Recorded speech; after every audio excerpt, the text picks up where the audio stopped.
You sit before me, not by chance. And I do not speak these words as mere intellect, but as invocation. I summon you into the mirror of the soul. For the empath, that strange and luminous creature is not born simply to feel. No, something ancient chose you to carry the unbearable. You were not asked. You were shaped. And now you must know why. Let us begin with a confession of truth, so disturbing that even the most self-aware among you may tremble to hear it. Your light is being fed upon in secret. This is not metaphor. This is psychic reality. You, the empath, have been trained by pain to shine in dark rooms, but in that brightness, there is an invitation, often unconscious, extended to those who are starving for what they cannot generate on their own. Not every darkness seeks to destroy you, but some, cunning in their hunger, come not to kill the light, but to feed on it endlessly, parasitically, invisibly. This is what I call psychic vampirism, the secret consumption of the soul's vitality. You feel it? Don't you? That sense of being drained after conversations that felt harmless, that strange exhaustion after giving to someone who never really asked but always expected, that creeping feeling that you are never alone in your own body, that your emotions might not even belong to you. These are not exaggerations of sensitivity. These are not overreactions. These are the whispers of your unconscious trying to tell you something is feeding. Now, let us descend into the symbolic, for in dreams, this truth is often shown more clearly than in waking life. I once treated a woman, an empath, who dreamt that she was a golden bird trapped in a glass dome. Around her circled crows, patient and watching. Every time she sang, the dome cracked slightly, and a crow would drink from the light, leaking through the cracks. She awoke weeping, unable to explain why. Do you see it? The empath, in her gift of expression, allows leakage of psychic light. The crow's unconscious archetypes of shadow are not evil, but they are hungry. And the song, her giving, her shining, creates fractures through which the light escapes. The dome is her psychic boundary, or rather her fragile attempt at one empath often mistake openness for love. But love without form is not divine. It is disillusion when you say yes to everything, when you hold everyone's grief, when you merge without discernment, you become food. And I must tell you, even more dangerously, this feeding is often welcomed by your shadow. Yes, the part of you that believes you must be useful to be lovable, she is complicit. The part of you that grew up in chaos and found meaning in calming others, he is complicit. The part that was once neglected, rejected, ignored, who discovered that feeling others gave her a role, a name, an identity, she will hand you over to these feeders again and again, just to not feel worthless. This is how the cycle is perpetuated, not through force, but through unconscious agreement. Now let us go deeper still. What is this light I speak of? It is not simply kindness, nor sweetness, nor neither goodwill. It is far older than that. It is what I called the numinous, the radiant pulse of the self that longs to be made manifest in the world. When the empath shines authentically, not performatively, what is shining is not just personality. It is the soul's radiant instinct to heal, to unify and reveal meaning. But herein lies the danger to those without access to their own light. Yours is intoxicating. To the unintegrated, your presence feels like salvation. To the narcissist, the abuser, the manipulator, your light is a source, not a person, a source, something to tap into, to draw from, to control, and they will not come with thanks. They come with stories of helplessness, with charm, with neediness disguised as affection, with chaos disguised as crisis. They will tell you, I can't do this without you, and you will believe them, because your archetypal wound is abandonment by the sacred. Let us speak plainly. You were likely the child who felt everything too deeply, who sensed what was unspoken, who played therapist to your own parents, who learned to anticipate moods like a sailor watches waves, always ready to adjust the sails, to avoid the storm. That child did not become an empath. That child was forced to awaken early, and now, as an adult, you are that same child in a bigger body, still scanning, still over-functioning, still believing that if you are attuned enough, you can prevent rejection, that if you give enough, you will be kept, that if you suffer quietly, you will finally be seen.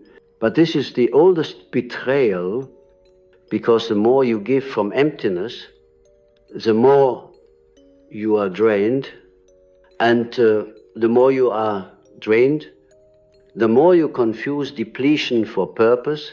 You must understand your gift is not your sacrifice. Your sensitivity is not martyrdom. Your intuition is not a leash for others to pull. If you keep giving what no one truly receives, you are not being noble, you are being consumed. And if this frightens you, good. It should, because until you recognize that your light is not an endless fountain, you will keep attracting those who never learned to shine for themselves. You will keep dating the wounded, who only want your empathy but never your truth. You will keep befriending the broken who idolize you until they resent you. You will keep mothering the immature who say you are magic until they drain you dry and blame you for their thirst. And you will call this love, but it is possession. You are being possessed not by demons, no, but by ancient archetypes of unworthiness, Zavierhood, and sacrificial identity that have colonized your psyche like parasites of meaning. You see, the ego of the empath often believes she is above shadow because she feels so much. She thinks she knows more. Because she suffers more, she believes she loves deeper. But this is illusion. The empath's shadow is the need to be needed, even at the cost of being whole. And so you allow yourself to be leached, not because you are weak, but because your identity is intertwined with this very dynamic. It's not their fault alone. The feeders, the users, the takers, they only enter through the doors you leave open. And I say this not to shame you, but to awaken you, because you are not just the light, you are also the guardian of that light. And now the time has come to choose. Will you continue leaking your soul in silent hopes of being loved, or will you at last Integrate your own darkness and learn to protect what is sacred within you. You may not realize it yet. But the greatest danger to the empath is not the narcissist, the manipulator, or the chaotic lover. The true danger is you, or rather, the version of you that still believes suffering is synonymous with sanctity. That emotional hunger in others is your responsibility.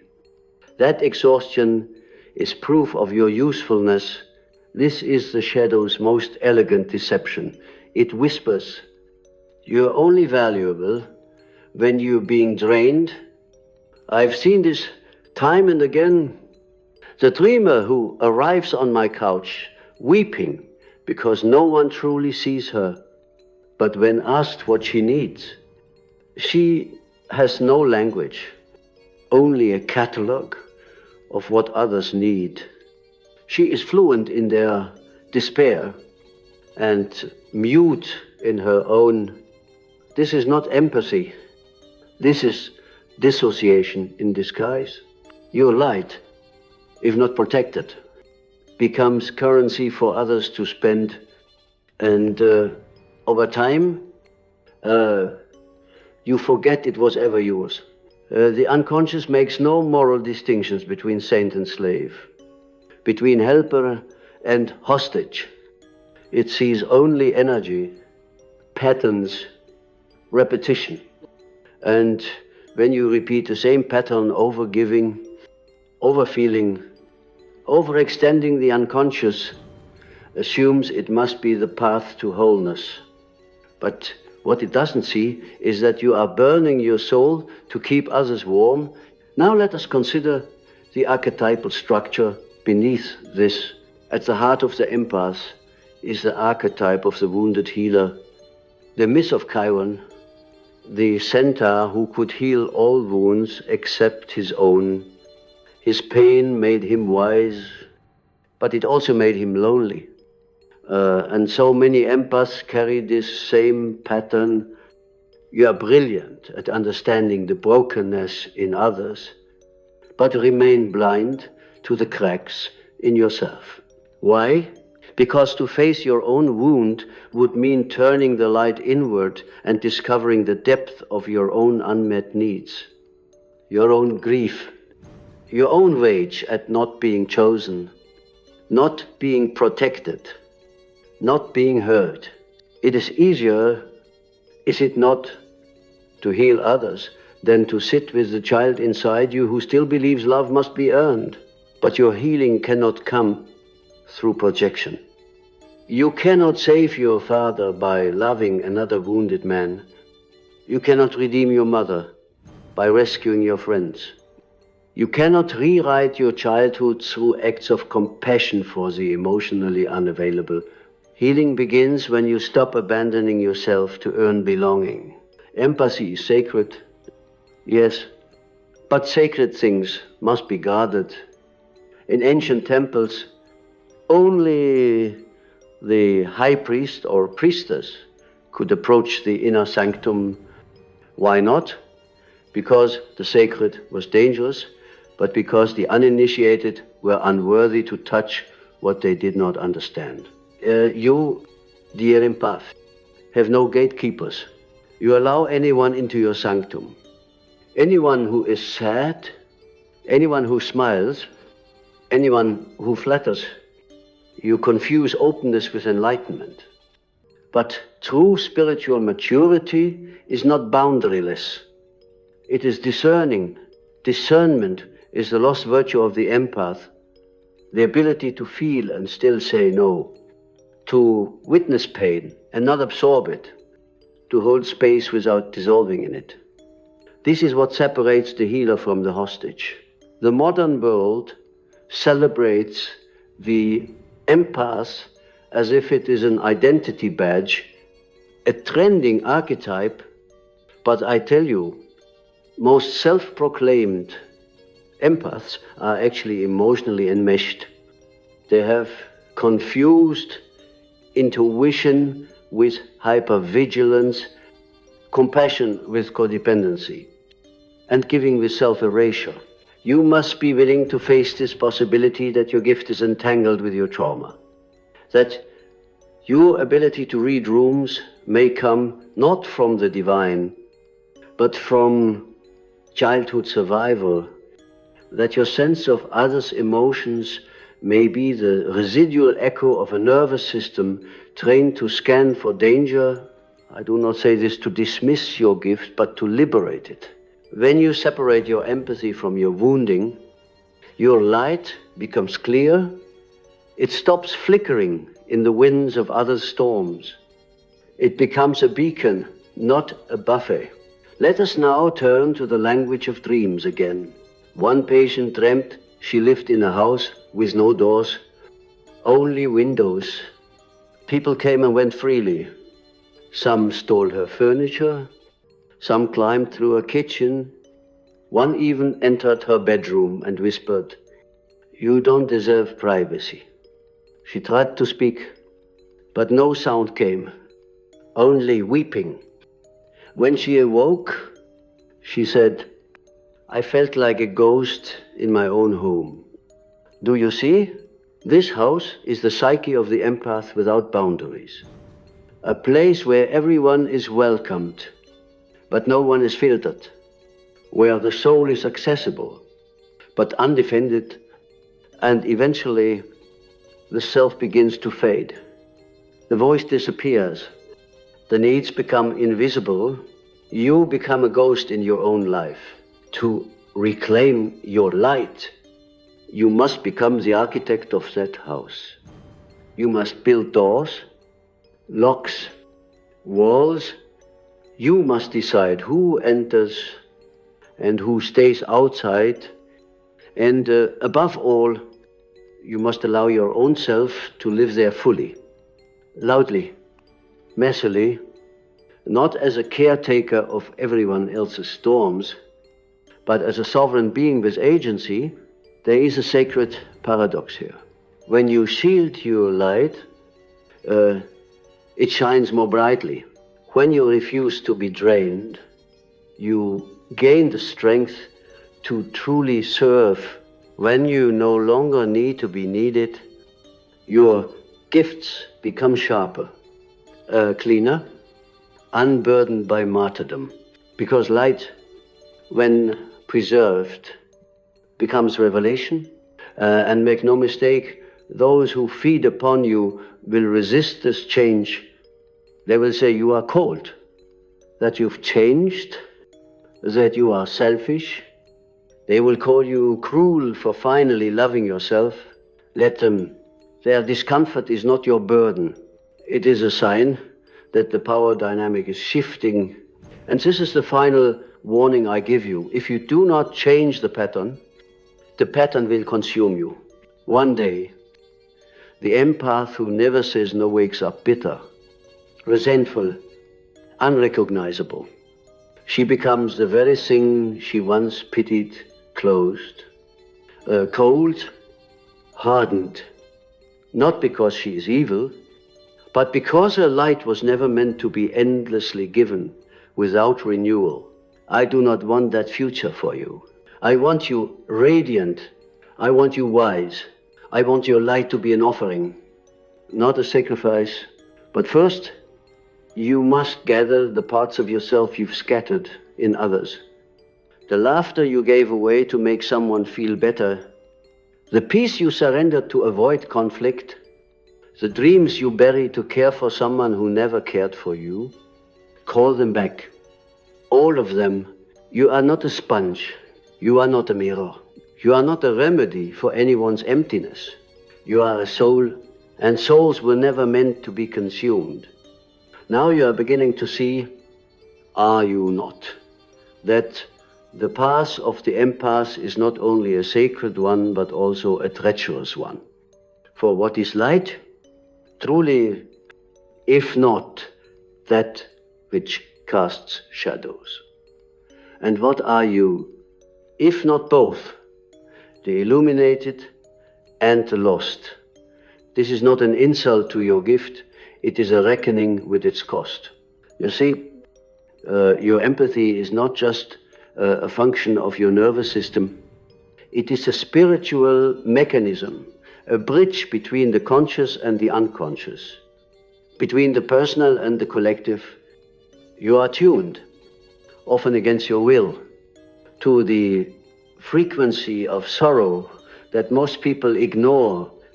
This is why people feel safe around you, why they confess too much, why they weep in your presence without understanding why. Because you do not merely listen, you receive, and what you receive, you carry. But how long can one carry what was never meant to be yours? The unconscious has its own laws, and one of the most powerful among them is reciprocity. In nature, the tree gives oxygen and takes in carbon dioxide. The ocean receives the rivers and returns clouds to the sky. Even the archetypes in the infinite wisdom require an exchange, but the empath, when distorted, gives and gives without ever demanding return. This breaks the laws of psychic balance, and wherever there is imbalance, the psyche demands compensation. That compensation is often illness. Yes, you heard me. The body becomes the voice for the boundaries you never enforced. The fatigue you feel is not laziness, it is soul depletion. The anxiety that creeps in your chest is not random. It is the cry of your neglected self, desperate for you to stop leaking your essence into other people's wounds. The autoimmune disorders, the migraines, the digestive pain, they are not always just biological. They are sometimes the symptoms of an unguarded temple. Do not dismiss this as mystical exaggeration. I have seen patients who, after finally reclaiming their right to boundaries, healed ailments they carried for decades, because the psyche, when chronically violated, will manifest protection by force. If you do not claim it by will, and if you continue to live as though your light exists only to soothe others, eventually your soul will retreat. You will find yourself numb, disconnected, cynical. You will no longer recognize your own reflection, because the mirrors around you were never built to show you only what others needed from you. It is in this crisis that many empaths begin to awaken. They begin to notice the patterns, the friendships that never felt mutual, the relationships built on emotional labor, the sense that people love their presence but not their personhood. This awakening is brutal because it requires the death of your favorite illusion that being good will protect you. No, being good in the eyes of the unconscious means little. If it means being empty, let me say this clearly. Your light does not exist to prevent abandonment. It exists to illuminate truth. And truth is not always pleasing. There is a reason the mystics withdrew from the noise of the world. There is a reason the prophets wandered alone.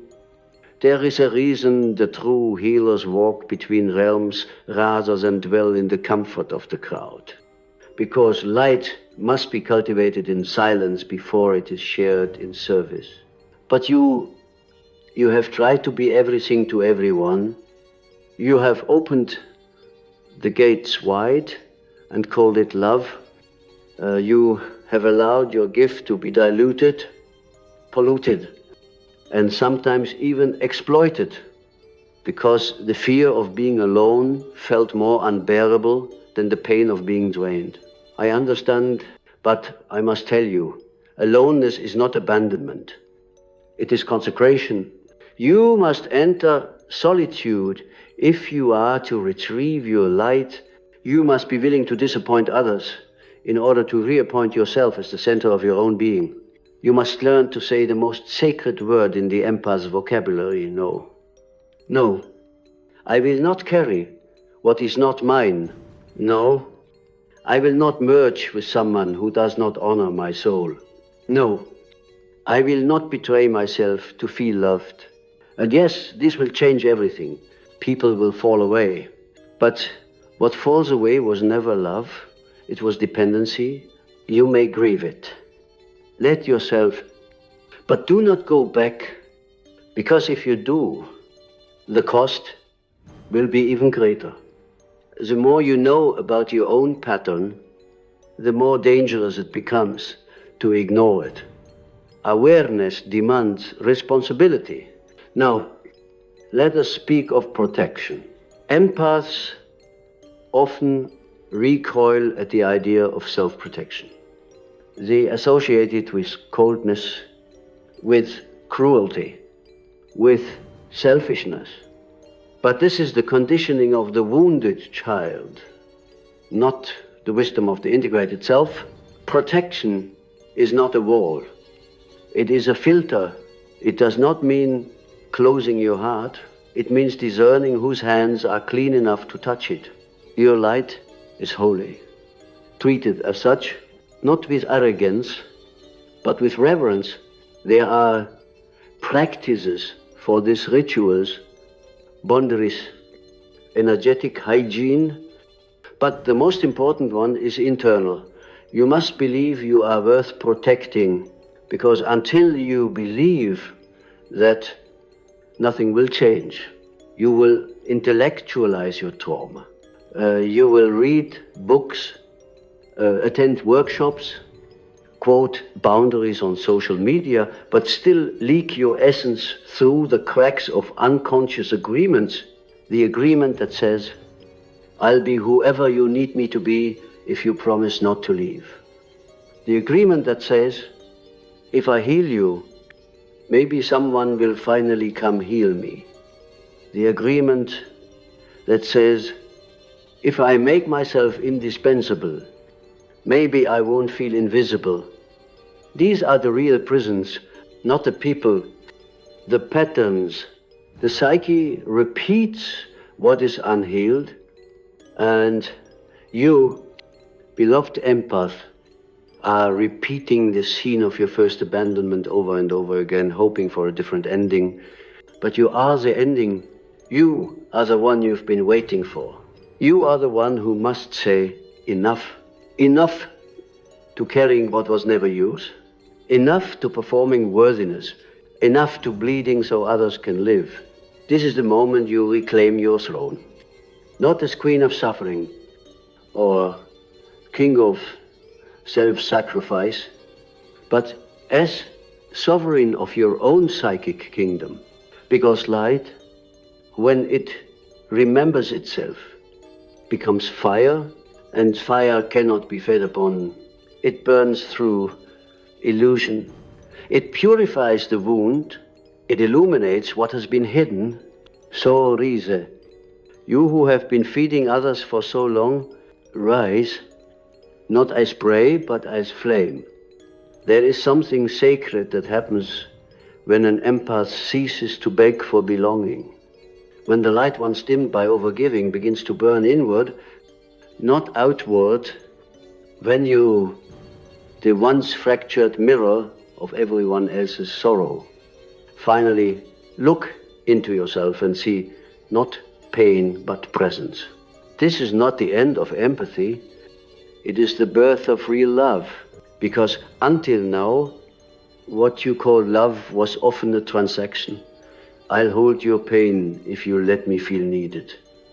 But now, you begin to glimpse a love that asks nothing in return, a love that radiates simply because it is not to be recognized, not to be repaid, but because it is your very nature. That is the essence of divine empathy. Fierce, luminous, and sovereign. And in this place, something strange happens. The people who once fed on your softness begin to wither in your presence. Not because you have become cruel, but because your light no longer leaks. It stuns them. It forces them to face their own hollowness. They may call you selfish. Let them. They will try to trigger the old reflexes, guilt, shame, obligation. Let them try. These are echoes of an old script. You are rewriting it now, word by word. You must understand. Your empathy is no longer available for codependent contracts, and it is here in this reclamation that the archetype of the wounded healer begins to evolve. For the wounded healer, when unconscious, is a martyr. But when awakened, he becomes a channel for transformation, not a sponge, not a fixer, but a vessel. You do not carry pain anymore. You witness it. You allow it to move through, not into you, like a sacred river that flows but never floods the banks. This is the highest form of empathy, not absorption, but alchemical presence. And now we enter the final chamber of this inner sanctum, the mystery beneath the mystery. Why were you chosen to feel so deeply? Why does your heart open to the invisible currents of a room? The unspoken grief in a stranger, the sadness behind someone's smile. It is not because you are cursed. It is because you are initiated. Yes, initiated. Empaths are not born in comfort. They are forged in the fire of emotional neglect, of psychic overwhelm, of ancestral wounds passed down like haunted heirlooms. But from that fire, something ancient awakens the soul's instinct to unify what has been divided. The true empath is a bridge walker, a mystic, a carrier of myth and meaning, someone who can hold the tension of opposites, the joy and the sorrow, the chaos and the calm, and not collapse. But that strength only comes after you stop leaking your power. You must become less available to the world if you wish to serve it truthfully. You must let go of being the rescuer. You must grieve the identity that was built around being indispensable. This is death. Yes, a death of the false self. But in that death, your real self begins to emerge slowly, wildly, authentically, and you will find, perhaps for the first time, a strange and terrifying peace. Because peace, for someone used to emotional chaos, feels unnatural at first. You may even miss the drama, miss the crisis, miss being the hero. These were your addictions. Let them fall away. You were never meant to be everyone's emotional shelter. You were meant to be your own temple. Let the world learn to hold itself for once. Let the takers find their own reservoirs. Let the narcissists implode without your light to stabilize them. And let yourself sit in silence without rescuing anyone. Only then will you feel it, the pulse of your own soul. It is subtle. At first, a soft echo beneath the noise, but if you listen, it grows louder. It tells you where to go, who to trust, what to say yes to, and what to walk away from. This is your empathic gift, finally returned to you, not as burden, but as compass, not as martyrdom, but as inner alignment. And here, finally, you begin to feel something unfamiliar, yet undeniable joy.